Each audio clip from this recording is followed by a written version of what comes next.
Alors, je vais reprendre aussi cette question de l'intégration à l'école, mais en l'interrogeant sous un angle particulier, puisque je vais me concentrer sur la manière dont, à l'école, le traitement scolaire de l'islam, de ses expressions et de ses signes dans l'espace scolaire. Alors, cette question de l'intégration, j'ai mis dans mon titre, et ici dans cette slide, l'intégration entre guillemets, puisqu'on l'a bien compris d'ailleurs avec l'exposé de Françoise Lorcerie, l'intégration, c'est avant tout une notion politique et institutionnelle avant d'être un concept scientifique. Alors, c'est quand même un terme qu'on utilise dans le champ scientifique. Il y a des sociologues, il y a des auteurs en France comme à l'étranger qui l'utilisent comme une catégorie scientifique, mais ça pose quand même question et il y a des débats sur cet usage scientifique. Donc moi, je la considère ici avant tout, cette notion d'intégration, comme une catégorie d'acteurs. Et justement, dans mon exposé, l'objectif est de voir en quoi cette notion d'intégration a pu être utilisée dans le champ scolaire en lien avec la question religieuse et plus spécifiquement à la question de l'islam. Alors, mon exposé va se dérouler en 2 temps. Donc un premier temps sur lequel je vais passer peut-être un peu rapidement, puisque Françoise a très bien présenté cette généalogie en fait, du problème de la diversité, mais aussi de la laïcité à l'école. Donc je vais passer un peu plus vite, mais je vais quand même essayer de distinguer moi aussi plusieurs moments. Donc c'est dans cette définition de l'islam comme un problème à l'école. Donc je vais revenir sur cette approche plus historique.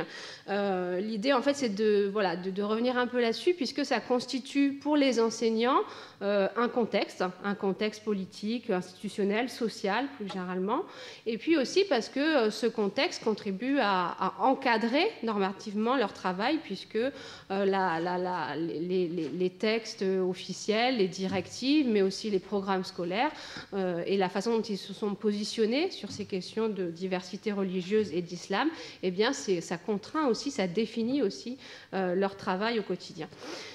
Puis ensuite, donc dans un second temps, et ça sera une partie sans doute un petit peu plus longue, je vais me concentrer justement sur les acteurs et les actrices de terrain, et donc en particulier sur les enseignants dans leur classe, sur leur perception, leurs attitudes et leurs pratiques à l'égard de tout ce qu'ils peuvent considérer comme étant des manifestations de l'islam à l'école. Donc je vais m'interroger sur les situations qu'ils relient à l'islam, en me demandant dans quelle mesure ils les considèrent comme problématiques ou non, et si oui, selon quelle logique, avec quelle signification, et en s'appuyant sur quelle vision du monde. Donc, premier temps de mon intervention, je vais donc là m'intéresser à la construction publique et institutionnelle dans l'institution scolaire de ce qu'on peut appeler, et de ce que certains auteurs ont appelé, le problème musulman. Donc je vais distinguer moi aussi plusieurs moments, et 5 moments. Françoise aussi en avait distingué 5, mais ce n'est pas tout à fait les mêmes, puisque je reprends un petit peu plus tôt. Je m'appuie aussi beaucoup, donc non seulement sur les textes officiels, mais aussi sur les programmes scolaires et le contenu des manuels scolaires, des ouvrages pédagogiques, donc ce qui atteint un petit peu plus en fait les enseignants. Et donc un premier moment qui m'a beaucoup intéressée, parce qu'en fait il constitue une sorte de parenthèse, une parenthèse timide et assez vite refermée en réalité. C'est cette parenthèse des années 70 et de la première moitié des années 80, qui en fait vient prolonger les orientations qui avaient été celles d'acteurs, donc d'acteurs politiques, mais aussi d'acteurs associatifs, situés plutôt à gauche, et qui, dans une perspective antiraciste, dans une perspective anticolonialiste, on va chercher à valoriser dans les classes la reconnaissance de ce qu'on appelle à l'époque les cultures d'origine, ou encore les cultures immigrées, Et donc, il y a cette idée que la France est aujourd'hui diverse, puisqu'elle accueille beaucoup d'immigrés, et qu'il faut le prendre en compte. Et on trouve ça dans les programmes scolaires, y compris dans les programmes scolaires qui seront adoptés en 1985, lorsque Jean-Pierre Chevènement est ministre. Donc, le rapport de Jacques Berthe, c'est vrai, a été enterré, mais quand même, dans les programmes scolaires et aussi dans les ouvrages pédagogiques, on trouve une trace de cette valorisation de la diversité. Donc, les cultures immigrées sont mises à l'honneur dans un certain nombre d'activités qui sont proposées aux enseignants. Abdelmalek Sayad avait dit d'ailleurs qu'il s'agissait là d'une intention qui relevait d'une forme de contre-ethnocentrisme. Il s'agissait justement de favoriser une intégration des enfants d'immigrés, mais de favoriser cette intégration en reconnaissant leur supposée identité et spécificité culturelle. Donc il y avait une volonté de contrer un ethnocentrisme possible. Et ça, on en trouve des traces assez fortes dans toute cette littérature pédagogique de la première moitié des années 80. Alors, ce qui est intéressant, pour revenir justement sur l'islam, c'est qu'en fait, la dimension religieuse est plutôt en retrait dans cette valorisation de la diversité. On va plutôt mettre en avant des traditions culinaires, vestimentaires, etc., des langues, mais on va beaucoup moins parler de religion. Alors ça arrive, il y a quand même quelques ouvrages, par exemple quelques manuels scolaires qui mettent aussi à l'honneur cette pluralité religieuse qui est en partie liée à l'immigration. Et je me souviens donc d'un manuel de l'école primaire qui propose tout un chapitre en fait qui vise à illustrer la pluralité religieuse et qui insiste en particulier sur l'islam. Donc je vous ai mis la référence. Donc c'est un chapitre qui s'appelle Hakim fête le Ramadan, extrait d'un manuel d'éducation civique de 1986. Et donc c'est un ouvrage qui est en fait un livret du maître, donc qui est proposé aux instituteurs et aux institutrices, et les auteurs invitent en fait les enseignants à amener les élèves visiter non seulement une église mais aussi une synagogue et une mosquée, un petit peu pour découvrir cette diversité religieuse de la France. Alors ça c'est quand même plutôt rare, même si on le trouve dans quelques activités, dans quelques pratiques de classe. Il y a quand même aussi des travaux sur la mise en œuvre dans les classes de ces orientations.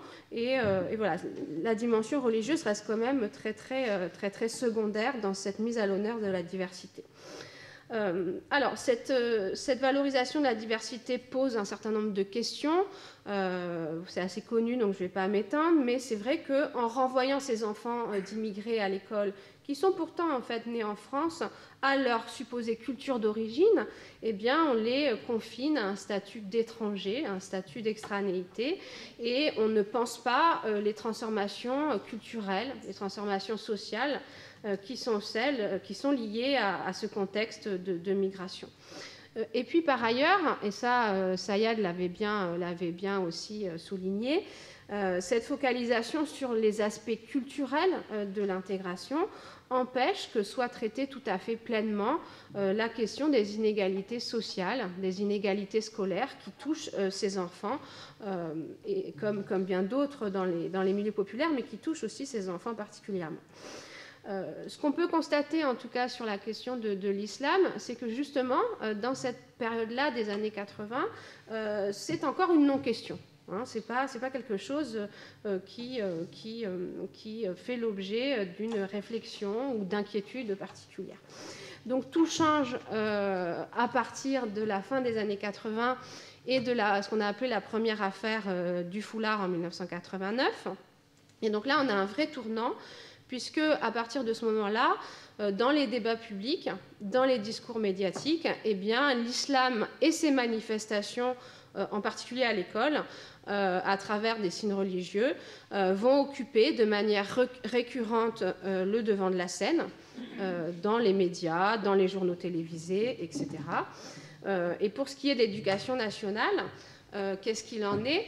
Eh bien, dès cette période, fin des années 80 et années 90, on peut constater que vont émerger des grilles de lecture qui prendront plus tard beaucoup plus d'importance, mais qui déjà apparaissent à ce moment-là, et notamment une grille de lecture de la situation en termes de communautarisme.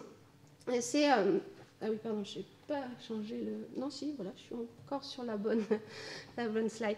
En termes de communautarisme, et donc là, je fais référence, hein, je pense en particulier à la circulaire qu'a évoquée François, la circulaire de 1994, qui est adoptée lorsque François Bayrou est ministre de l'Éducation nationale, et qui invite les établissements à bannir les signes religieux considérés comme ostentatoires, mais c'est une invitation, hein, c'est une circulaire, c'est pas encore dans la loi, et qui considère justement le port du voile comme étant associé à un risque, je cite, d'éclatement de la nation en communautés séparées, indifférentes les unes aux autres, ne considérant que leurs propres règles et leurs propres lois. Donc Françoise l'a dit, cette circulaire a une teneur politique et idéologique très forte, hein, puisque voilà, c'est une circulaire et pourtant elle contient toute une vision politique de ce qu'est la France, de ce qu'est la nation, de ce qu'est la laïcité, de ce qu'est la place de l'islam dans la société française. Alors, cependant, pour nuancer un petit peu, malgré cette circulaire-là, ce qu'on constate, c'est que les différents ministres de l'Éducation nationale, dans les années 90, vont refuser de mettre en œuvre une interdiction du port du voile par la loi, donc une interdiction qui aurait été générale. Et puis, ils vont quand même plutôt s'employer à calmer les polémiques, à dépolitiser cet enjeu du voile. Et donc finalement, jusqu'au début des années 2000, on a une approche de l'intégration qui met plutôt l'accent sur la lutte contre les inégalités territoriales, hein, c'est toute la politique des zones d'éducation prioritaire, la lutte contre les inégalités socio-économiques. On a cette idée quand même d'une intégration culturelle, hein, d'une dimension culturelle de l'intégration, mais on la pense plutôt positivement, plutôt tranquillement. On pense que l'école va jouer ce rôle d'acculturation des enfants d'immigrés. Et donc il y a cette vision qui est relativement optimiste encore dans les années 90. Alors on a ensuite, donc là je change, voilà. De ça. On a ensuite, donc là c'est le même moment hein, que tu distinguais, qui est quand même très particulier, 2002-2012. On a ensuite un tournant en 2002 avec un changement, politique, une alternance politique, mais aussi ça va avec un changement de composition de certaines instances qui jouaient à l'époque un rôle central dans la définition de la politique française d'intégration. Donc je pense effectivement au Conseil d'intégration dont a parlé Françoise. Je pense aussi à la mise en place d'une institution qui n'existait pas, d'une instance qui n'existait pas, la commission Stasi, qui va être chargée de réfléchir à la question de la laïcité. Et je pense aussi aux acteurs qui vont participer de cette redéfinition au sein des ministères, des différents ministères, dont le ministère de l'Éducation nationale. Donc ce qui va s'affirmer à cette époque, c'est la vision d'une institution scolaire menacée par le fondamentalisme musulman. Donc c'est une vision qui s'affirme dans les discours institutionnels, dans les discours de ces instances dont j'ai parlé, Commission Stasi, HCI, mais aussi dans tout un tas d'ouvrages, certains grands publics. Je pense par exemple au Territoire perdu de la République, qui sera publié à ce moment-là aussi. Et ce qui est assez intéressant, et donc ça, des sociologues l'ont montré, je pense au travail de Abdelali Hadjat en particulier sur le HCI. Ce qui est intéressant, c'est qu'à ce moment-là, l'expertise sur cette question s'éloigne largement des sciences sociales pour faire beaucoup plus de place au témoignage. Et en l'occurrence au témoignage édifiant sur les risques que fait peser sur l'école le fondamentalisme musulman, les formes d'obscurantisme religieux. Hein, donc on a un certain nombre de sociologues qui étaient consultés, par exemple, dans la période précédente, qui sont beaucoup plus en retrait, et ça se voit notamment dans la composition des différentes instances, comme celle du HCI. Et donc, on a toute une coalition d'acteurs assez hétérogènes, mais qui vont finalement se retrouver et promouvoir, défendre l'adoption d'une loi. Et donc, cela aboutit à justement cette loi de 2004 qui prohibe les signes religieux, les signes manifestant de manière ostensible l'appartenance à une religion. Donc, c'est à ce moment-là que également le thème du communautarisme, qu'on avait vu un peu pointé dans la circulaire de François Bayrou que j'évoquais, que le thème du communautarisme devient un thème central dans ses rapports, dans ses discours publics, mais aussi dans la littérature qui atteint directement l'école, puisque par exemple, en 2004, est publié un guide républicain qui va être envoyé à l'ensemble des établissements scolaires et dans lequel cette thématique du communautarisme est très importante. Donc parallèlement, Françoise l'a dit, donc je ne développe pas tellement, on va promouvoir ce qu'elle a bien rappelé, une nouvelle laïcité, laïcité qui justement est redéfinie comme une norme de neutralité, une norme d'invisibilité religieuse, mais qui s'applique non plus seulement aux agents de l'État, mais aussi, et finalement plus particulièrement, aux élèves. Donc en fait, on a une laïcité qui est beaucoup plus disciplinaire, puisqu'il s'agit de contrôler l'expression religieuse dans l'espace scolaire. Il s'agit aussi de s'assurer de la bonne transmission des valeurs de la République. Et on a en fait une vision particulière puisque la religion musulmane est implicitement désignée, appréhendée sous le jour des tensions qu'elle peut faire peser dans l'enceinte scolaire et sous le jour du décalage qui est à résorber entre d'un côté les modes de vie et les valeurs de certains segments des populations musulmanes et de l'autre un habitus républicain que l'école est chargée de développer. Alors, quatrième moment, donc un moment un peu de détente, si je reprends le vocabulaire de la guerre froide, là on est plus dans la détente, c'est-à-dire oui et non en même temps, c'est un petit compliqué. Entre 2012 et 2017, là on a à nouveau une inflexion et on a des ministres, donc il y a une alternance politique, et on a des ministres de l'Éducation nationale qui vont s'employer à dépolitiser quelque peu l'enjeu de l'islam à l'école et promouvoir une laïcité plus apaisée. Françoise l'a dit, ils le font largement en sourdine, c'est vrai, mais enfin on voit que par exemple dans le contexte post-attentat, la ministre de l'Éducation nationale, Najat Vallaud-Belkacem, va prendre soin de ne pas stigmatiser les populations musulmanes et de mettre en œuvre une laïcité plus tolérante à l'égard des signes d'islam. Donc c'est en particulier ces prises de position qui concernent les mamans voilées accompagnant les sorties scolaires. Néanmoins, il ne faut pas exagérer le changement parce qu'on est quand même dans une période justement d'attentats, les attentats de 2015 et 2016.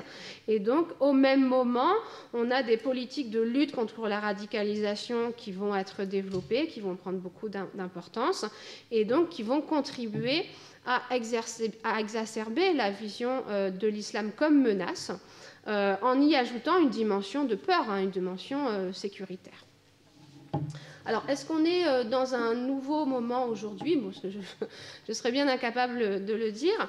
En fait, la période la plus récente, lors des derniers mois, là, on a assisté à une repolitisation de la question du voile, de la question du problème musulman, autour notamment des prises de position de Jean-Michel Blanquer sur le fondamentalisme musulman. Donc, il a pu, par exemple, développer ses positions lorsqu'il a évoqué la scolarisation des enfants à 3 ans. Il a affirmé en fait que cette scolarisation était particulièrement peu développée pour les petites filles, justement parce que, en raison de ce fondamentalisme musulman. Et puis on sait aussi les prises de position qu'il a pu avoir sur les mères voilées. Donc le voile n'est pas souhaitable dans la société française et l'école devrait en être préservée au maximum et devrait être préservée du communautarisme. Donc on a à nouveau le même discours en fait qui réapparaît. Voilà. Donc aujourd'hui on est dans une autre actualité, c'est vraiment la réforme des retraites, les grèves qui sont au premier plan de l'actualité. Donc cette question du voile est un peu plus en retrait, mais ça montre bien qu'en fait il y a tout une série d'acteurs convaincus par cette vision de la laïcité et que, de manière récurrente, c'est cette vision qui peut réémerger voilà, dans les discours politiques, y compris dans les discours ministériels de l'éducation nationale. Alors, pour résumer, en fait, l'une des particularités du contexte que je viens de décrire, c'est que finalement, depuis les années 1990, l'islam a pris une place centrale dans la façon de catégoriser les publics scolaires dits issus de l'immigration. On ne voyait pas forcément les choses comme ça, notamment au début des années 80. On ne voyait pas forcément ces publics à l'aune de leurs appartenances religieuses. Et cette vision-là est assez spécifique aussi, puisqu'en fait, elle se nourrit beaucoup de représentations négatives, elle se nourrit beaucoup de peur, loin en fait d'une tonalité un petit peu plus positive qui avait prévalu dans les années 70 et 80 lorsqu'il s'était agi de valoriser, un peu naïvement et de manière un peu problématique aussi, mais il s'était agi de valoriser les cultures immigrées. Alors voilà pour la présentation du contexte. J'aimerais en venir maintenant à ce qu'on peut constater, enfin ce qu'on peut observer dans les établissements scolaires.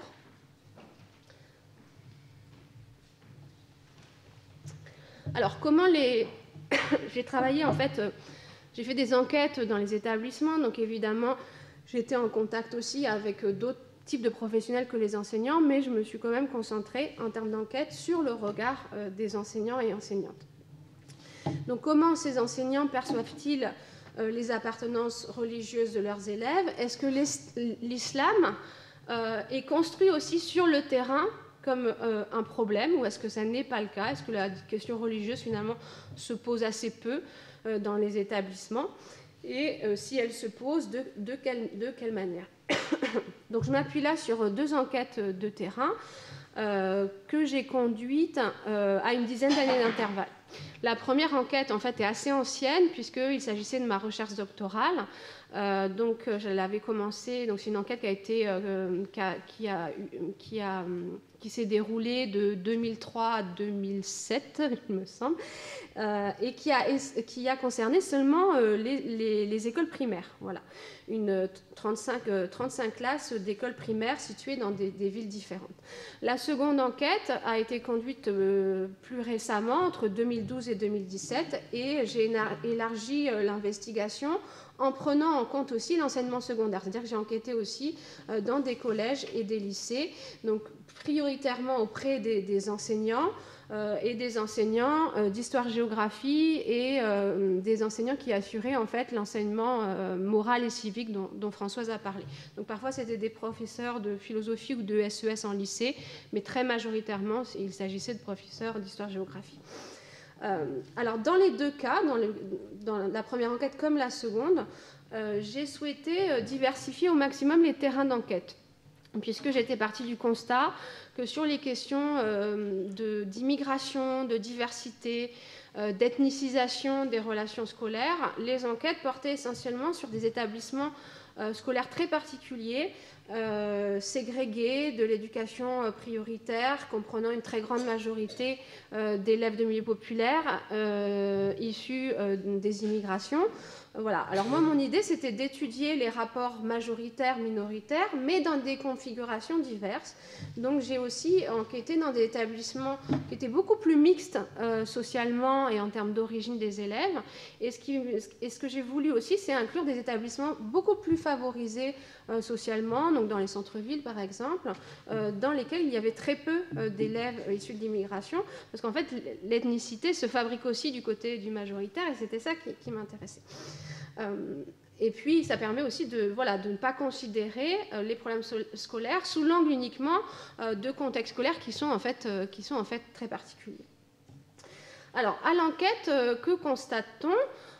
Donc, on constate une catégorisation plutôt négative de l'islam qui est assez répandue parmi les enseignants. Mais je vais tout de suite nuancer en montrant qu'en fait, ça recouvre des positionnements qui sont assez différenciés et des logiques qui sont assez différentes selon les enseignants. Alors, finalement, est-ce que c'est si étonnant?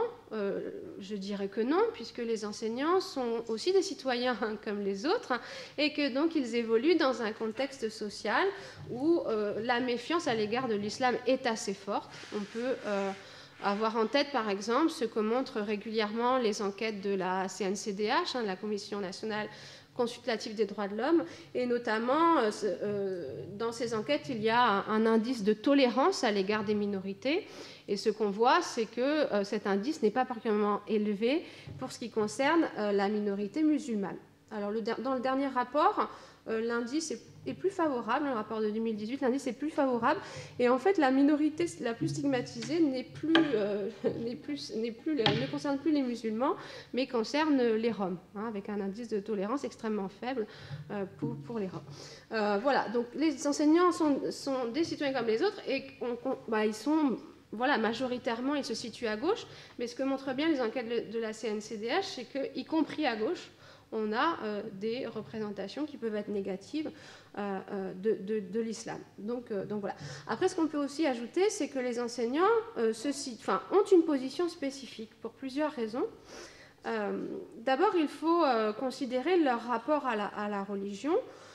Et ce qu'on constate dans les enquêtes, c'est que la visibilité des pratiques et des identités religieuses des élèves gêne beaucoup d'enseignants que j'ai pu rencontrer, puisque pour beaucoup d'entre eux, ils font partie de familles, ils ont des entourages qui ne sont pas pratiquants religieusement, qui sont finalement souvent non-croyants également. Il y a beaucoup d'athées parmi les enseignants. Et qu'en plus, comme enseignants, ils s'inscrivent dans une institution qui a historiquement lutté contre l'emprise sociale de la religion. Donc cet héritage-là compte, évidemment. Et puis, par ailleurs, et ça je l'ai montré en évoquant le contexte politique et institutionnel, ils évoluent aussi dans une institution dans laquelle a été affirmée depuis le début des années 2000 une vision très spécifique de la laïcité, qui en fait une entreprise de contrôle des signes et expressions religieuses. Et comme ils doivent, en tant que professionnels, appliquer la loi de 2004, ils ne sont pas en première ligne. Évidemment, en première ligne, ce sont les équipes de direction et de la vie scolaire. C'est vraiment ces équipes-là qui ont parfois, de manière un peu tragique, je vais y venir, à réguler tout ça, à réguler, et parfois ça crée beaucoup de conflits avec les élèves. Donc ils ne sont pas en première ligne, mais ils ont quand même à participer de l'application de cette loi. Et donc, forcément, ils ont en partie intériorisé la conception de la laïcité qui va avec. Alors, ceci dit, on constate une variation importante dans les prises de position des enseignants. C'est-à-dire qu'il y a une catégorisation de l'islam qui est plutôt négative, mais qui prend des sens différents selon les enseignants, selon leurs orientations idéologiques, j'entends par là leurs orientations politiques au sens large, syndicales, religieuses, puisque évidemment beaucoup d'enseignants sont athées, mais moi dans mon idée de diversifier un peu les terrains d'enquête, j'ai aussi diversifié les profils des enseignants pour voir en quoi ça pouvait jouer, et donc j'ai aussi des enseignants qui sont catholiques pratiquants. On va voir d'ailleurs que ça change un petit peu la manière dont ils peuvent voir les choses. Donc, et puis ce qui compte aussi, c'est les significations que ces enseignants donnent à leur métier, et en particulier le sens qu'ils peuvent donner à leur implication dans des écoles de l'éducation prioritaire.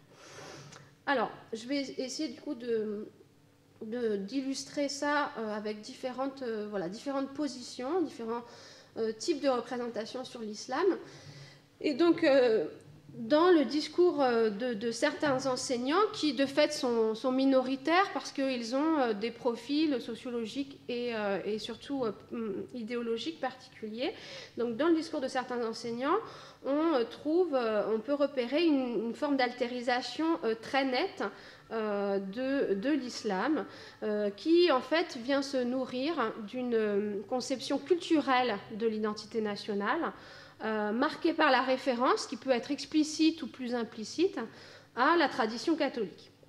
Donc justement, ces enseignants sont catholiques pratiquants pour certains, ils sont plutôt orientés à droite politiquement, et ils exercent dans des contextes populaires, dans des écoles populaires, mais sans l'avoir véritablement choisi, ou en tout cas ils expriment une lassitude par rapport aux difficultés du métier qu'ils ressentent dans ce type de contexte. Donc cette orientation, elle est visible dans le cas de cette enseignante que j'ai interrogée en 2005, et à qui je demande si finalement, enfin je pose la question un petit peu des valeurs qu'elle a à transmettre en tant qu'enseignante, et elle se montre plutôt prudente, et elle finit par me dire de quel droit est-ce que je leur ferai donc aux élèves passer telle ou telle valeur. Ça ne leur correspond pas. Les valeurs françaises, c'est très rattaché à mes origines judéo-chrétiennes, ce qui ne correspond pas, ça ne correspond pas du tout à des familles qui sont musulmanes et qui ont une toute autre manière de penser. Donc on a là, en fait, dans le discours d'Emmanuel, un public scolaire qui se caractérise avant tout par sa différence, par son altérité, une altérité qui est définie à la fois par l'origine étrangère, mais aussi par la religion. Donc c'est un discours très spécifique, mais qu'un certain nombre d'enseignants que j'ai rencontrés peuvent développer, et qui, en fait, dans lequel en fait, on ne trouve pas trace de cette croyance dans la capacité d'acculturation de l'école, par l'école, et c'est finalement plutôt l'idée d'un impossible partage des valeurs qui domine et qui est mise en avant. Alors, donc c'est un cas quand même très, très minoritaire. Dans le cas d'enseignants justement d'autres profils, on trouve aussi une forme de distance à l'égard de l'islam, des formes d'inquiétude, mais elle ne repose pas cette inquiétude sur les mêmes logiques. Donc là, on a un discours sur l'islam qui est teinté d'inquiétude, mais qui s'inscrit dans une vision plus générale du métier, qui insiste sur les problèmes du public scolaire. Donc, ce sont des enseignants qui, pour le coup là, sont plutôt politiquement à gauche, qui sont en général non religieux, et qui travaillent dans l'éducation prioritaire, ou dans des établissements dont le public est devenu plus populaire. Et en fait, ils vivent cette évolution de manière négative, comme une source de difficultés nouvelles. Et donc, leur représentation de l'islam s'inscrit en fait dans une vision, dans une conception plus générale d'un public avec qui il est difficile de travailler, un public qui est en partie inadapté aux exigences de l'école. Et donc, plus particulièrement sur l'islam, on va avoir tout un tas d'inquiétudes qui sont exprimées. Et ce qui est intéressant, parce que j'ai fait des enquêtes qui étaient assez éloignées dans le temps, c'est qu'en fait, on trouve le même type de discours avant les attentats de 2015 et 2016, et ensuite. Finalement, les attentats ne font qu'exacerber des termes, des mots, une vision qui était déjà là. Donc, je ne vais pas lire toute la citation, mais on voit bien les inquiétudes qu'il y a. Donc, dans le premier cas, justement, c'est un entretien de 2005, une enseignante d'école primaire qui dit craindre d'enseigner les guerres de religion dans sa classe parce que, justement, elle me dit, c'est toujours dans le vif du sujet, cette opposition entre catholiques et musulmans. Et comme dans sa classe il y a beaucoup de musulmans, eh bien elle craint finalement qu'ils se braquent et qu'ils expriment à nouveau cette haine des catholiques ou cette opposition aux catholiques. Et donc elle continue, je n'ai pas mis toute la citation, mais elle dit surtout que des fois en famille, et elle me fait ça, donc c'est assez, c'est assez fermé. Et en fait elle m'explique qu'elle a voulu l'année passée faire visiter une église et c'est que ça avait créé tout un tas de problèmes parmi les parents, etc.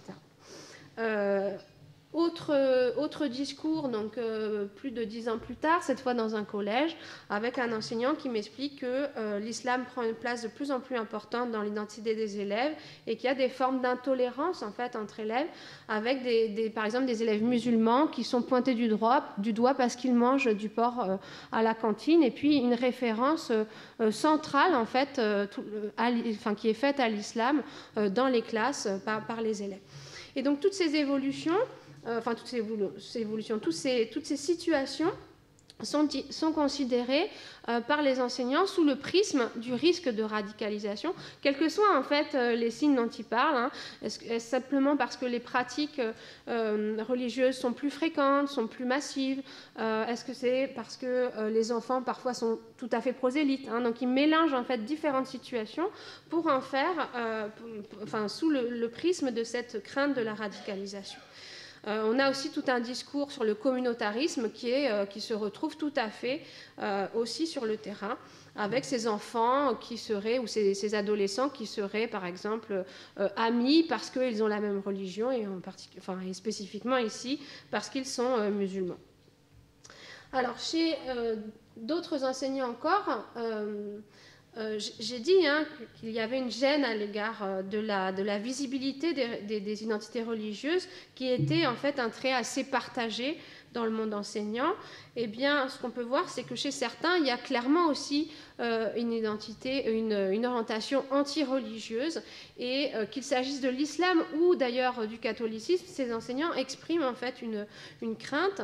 Donc, par exemple, une enseignante qui me dira qu'elle est gênée quand elle voit des enfants qui sont amis avant tout parce qu'ils partagent la même religion, et elle me dit, bon, c'est surtout l'islam, mais finalement, moi j'ai du mal avec la religion tout court. Et donc après, elle va évoquer un certain nombre de situations qui se rapportaient plutôt au catholicisme dans son école, et donc c'est vraiment plus cette orientation anti-religieuse qui explique son positionnement sur l'islam. Et enfin, on a, pas enfin parce que ce n'est pas le dernier cas, mais on a aussi, et ça je l'ai vu beaucoup à l'enquête, on a des représentations négatives de l'islam qui s'alimentent plus particulièrement d'un discours sur l'égalité filles-garçons. Ce n'est pas étonnant parce que c'est un discours qu'on retrouve plus largement dans le monde politique et institutionnel. Et donc c'est un discours qui est surtout porté par des femmes, par des enseignantes femmes, qui, d'une manière ou d'une autre, soit elles se disent féministes, soit en tout cas elles ont beaucoup travaillé sur les questions d'égalité entre les sexes dans leur classe. Et donc ces femmes enseignantes portent un regard qui est teinté d'incompréhension, voire de révolte, à l'égard des jeunes filles de leur classe, de leur établissement, qui peuvent porter le voile lorsqu'elles connaissent, en fait, lorsqu'elles apprennent ou qu'elles découvrent que ces filles portent le voile.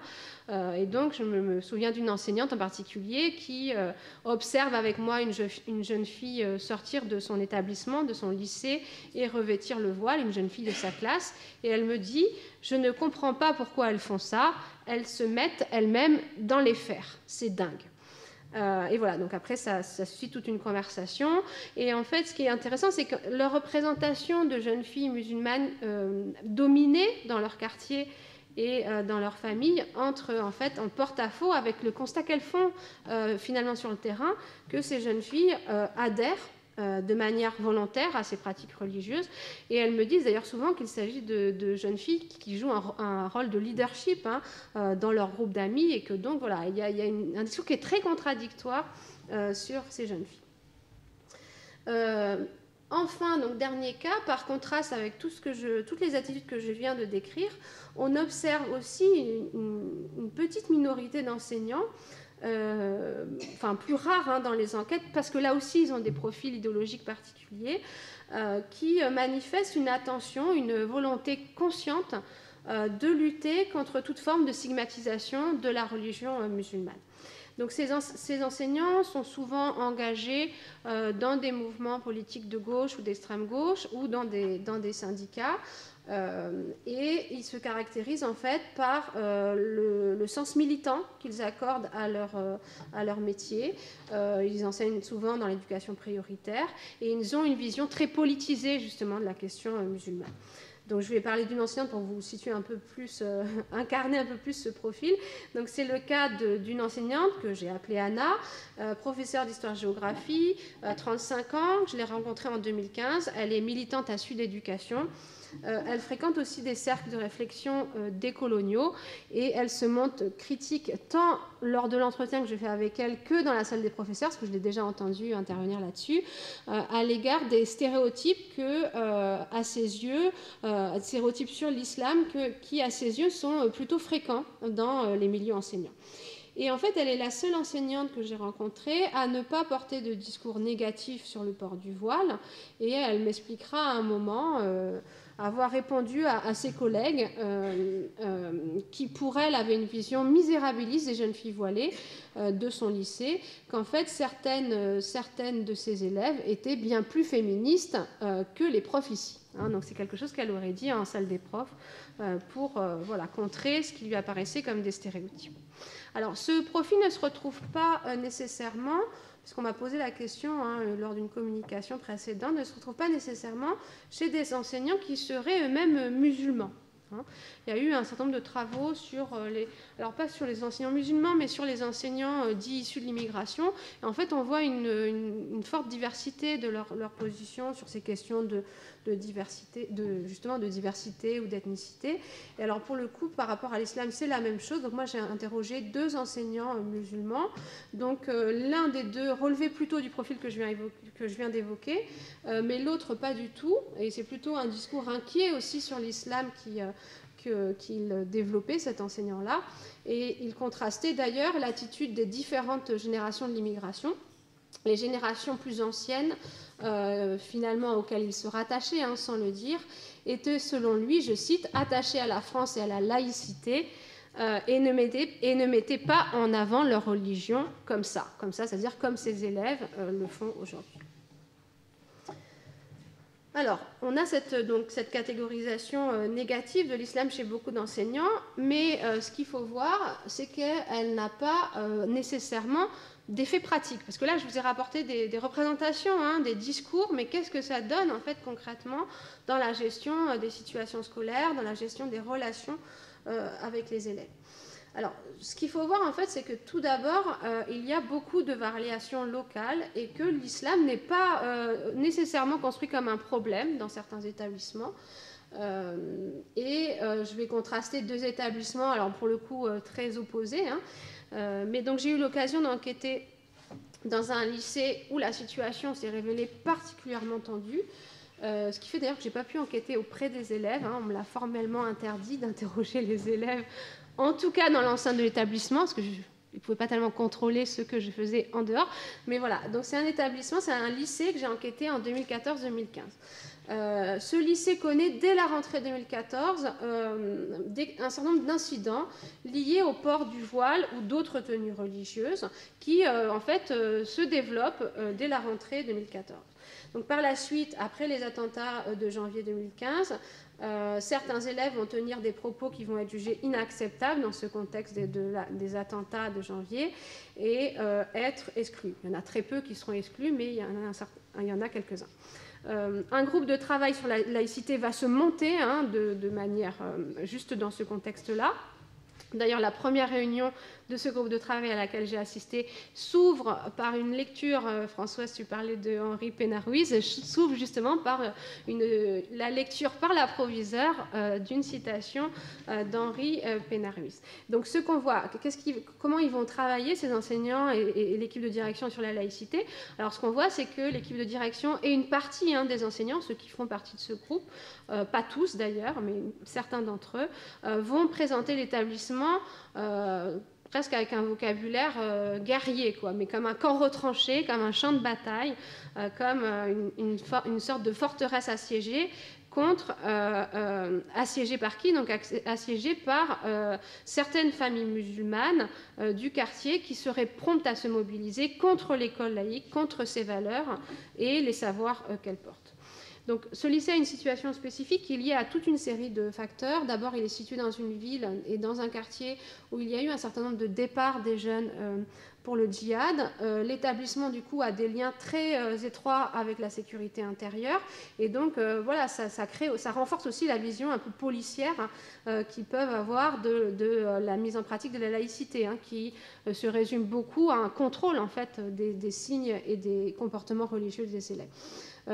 Il y a aussi le fait que les pratiques religieuses musulmanes sont dans le quartier plus importantes et plus visibles qu'ailleurs, et que aussi la direction a vraiment l'ambition de montrer qu'elle n'est pas laxiste sur ces questions. Parce que le lycée a mauvaise réputation, c'est un des plus mal classés scolairement, il est régulièrement pointé du doigt, et donc l'idée c'est de montrer que quelque chose est fait Voilà. Alors là, je vous emmène dans un autre monde social. Donc j'ai aussi enquêté dans des établissements pour lesquels la question religieuse n'était pas une question, en fait, tout simplement dans le quotidien scolaire. Donc par exemple, j'ai enquêté dans une école primaire située dans le centre-ville de Rennes et dans un collège, là aussi situé en Ille-et-Vilaine, plutôt dans une zone semi-rurale. Et là, on m'a répondu que, voilà, les premiers entretiens que je faisais avec la chef d'établissement, par exemple, et on m'a répondu qu'il n'y avait pas de problème de laïcité parce qu'il n'y avait pas d'élèves musulmans, ou seulement très peu, dans ces établissements. Donc ce que ça nous dit, bon, c'est quand même une réponse très particulière, puisque ça nous dit qu'évidemment, ça nous dit aussi qu'il y a une représentation négative de la religion musulmane, perçue sur le mode de l'évidence comme nécessairement sous l'angle des problèmes qu'elle pose à la laïcité scolaire. Mais ce que ça nous dit aussi en même temps, c'est la faible importance, voire la non-importance de ces enjeux dans le quotidien des établissements. Et donc, pour finir, je voudrais évoquer le fait que même dans des établissements où l'islam a pu créer des incidents, on observe en fait globalement dans des situations plus ordinaires une gestion qui est finalement assez pragmatique de la laïcité scolaire et des questions religieuses à l'école. D'abord, dire en fait que les incidents et les situations conflictuelles, y compris dans le lycée là, que j'ai évoqué tout à l'heure, j'y suis retournée. Bon, on n'a plus du tout le même contexte. C'était aussi lié à cette période pré- et post-attentat. Et aujourd'hui, la situation a quand même évolué. Et donc, les incidents en situation conflictuelle observés ou rapportés par les enquêtés sont globalement très rares. Ils ne concernent que quelques établissements dans mon enquête. Et même dans ces établissements, ils sont en nombre très limité. Et en fait, finalement, la gestion ordinaire des manifestations de l'islam à l'école, en dehors de ces cas tendus, met plutôt en évidence un certain pragmatisme des acteurs et des actrices scolaires qui font ce qu'ils peuvent pour trouver des solutions pratiques, des compromis, de manière à faire en sorte que les élèves poursuivent leur scolarité dans les meilleures conditions possibles. Et donc, en fait, dans les établissements, c'est une autre conception de l'intégration qui s'affirme, qui est beaucoup plus pragmatique et finalement qui est beaucoup moins culturelle et identitaire que dans les discours institutionnels de l'éducation nationale. C'est une intégration, non pas par adhésion et conformation à des valeurs et au bon comportement républicain, c'est une intégration qui signifie une participation relativement sereine, une inclusion peut-être aussi à la vie du groupe classe et de l'établissement, par opposition à ce qui pourrait être des formes de conflit ou de rupture avec la vie scolaire. Donc, je ne suis pas la seule à trouver ça à l'enquête. On a une enquête qui s'appelle Redisco, qui est une enquête de grande ampleur qui porte sur les questions de religion et laïcité, qui est conduite à l'Université de Lyon et qui fait aussi le constat d'un certain pragmatisme. Alors, comment ça se manifeste concrètement ? Eh bien, je vais vous citer un cas, je vais finir là-dessus. Donc, dans un lycée que j'ai enquêté, situé en région parisienne, le proviseur et une partie des personnels scolaires tolèrent le port de certains signes religieux, et en l'occurrence, le port de longues robes. Il y a tout un débat dans les lycées. En fait, la loi de 2004 crée des débats et des problèmes infinis, puisque ce n'est plus le voile maintenant qu'il s'agit d'interpréter, c'est d'autres signes religieux. Et donc, certains établissements tolèrent les robes longues, quand d'autres, et notamment le premier lycée que je vous ai cité, là, avec une situation tendue, là, les robes longues n'étaient pas tolérées, ou en tout cas, on demandait aux jeunes filles de mettre une petite ceinture de couleur pour que ça fasse un petit peu moins rigoriste comme tenue. Et donc là, dans ce lycée-là, en région parisienne, les robes longues sont tolérées, et le proviseur, quand je le questionne là-dessus, va me dire, je vous ai mis la citation, il me dit, mais moi, du moment qu'elles, donc les jeunes filles qui mettent ces robes longues, qu'elles apprennent, c'est ça qui compte. Donc il n'a pas envie d'entrer dans des conflits avec les jeunes filles, avec les familles, il faut qu'elles soient là, il faut qu'elles apprennent, et c'est ça qui compte le plus. Après, il y a d'autres exemples, les aménagements qui sont faits dans les cantines, bien sûr, mais aussi lors des voyages scolaires, il y a des familles qui insistent pour que leurs enfants, leurs filles en particulier, ne soient pas mises dans des chambres mixtes, dans la famille qui qui va accueillir leur enfant. Et finalement, les acteurs scolaires tentent quand même à prendre en compte, pour que ces jeunes filles puissent partir et participer au voyage scolaire, tentent à prendre en compte en fait ces demandes-là. Donc pour conclure, en une phrase, donc on a une situation un peu ambivalente, puisque d'un côté, on a dans les établissements scolaires des représentations qui sont quand même négatives et qui peuvent s'actualiser au moment de situations conflictuelles, mais aussi on a une gestion plutôt pragmatique et plutôt ouverte des situations qui mettent en jeu les pratiques religieuses musulmanes. Donc en fait, ça pose la question des outils, des visions du monde, des types de savoirs aussi, qu'utilisent les enseignants lorsqu'ils gèrent ces situations. Et en fait, ce qu'on voit, enfin ce que j'ai essayé de montrer, et je pense que vous l'avez compris, c'est qu'en fait, sur ces questions-là, les enseignants s'appuient beaucoup sur ce qu'ils sont, hein, sur leurs orientations, sur leurs valeurs propres. Je pense que de toute façon, c'est normal, hein, on enseigne aussi avec ce que l'on est, et voilà, on ne peut pas faire autrement. Mais leur façon de voir les choses tient aussi beaucoup aux discours qui circulent dans les médias, dans les débats politiques, et aussi aux représentations de sens commun sur l'islam et ses supposés dangers. Donc ce que ça veut dire, c'est que ce qui fait défaut, c'est un ensemble de savoirs professionnalisés sur la question, qui serait transmis en formation initiale, en formation continue, et aussi par des directives, des textes que fournirait l'institution. Moi, j'enseigne dans une SP, un INSP maintenant, et en fait, on voit bien que ça n'existe pas.